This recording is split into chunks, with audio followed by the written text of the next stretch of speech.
morning everyone. My name is Mahanya. I am studying HMs for Narayana School from Pidugurala branch.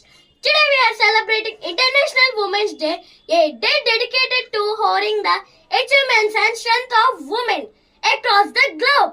As students of Narayana School, we know that education is the key to empowerment. Today is about recognizing that every girl deserves the opportunity to chase her dreams, whether in science, sports, and leadership.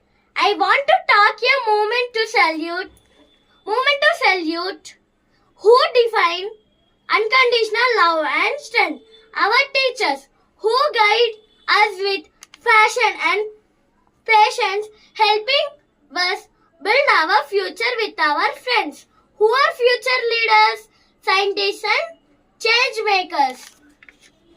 At Narayana, we are taught to aim high. Let us not just celebrate this day on March 8th, but honor the spirit of womanhood every single day. Thank you.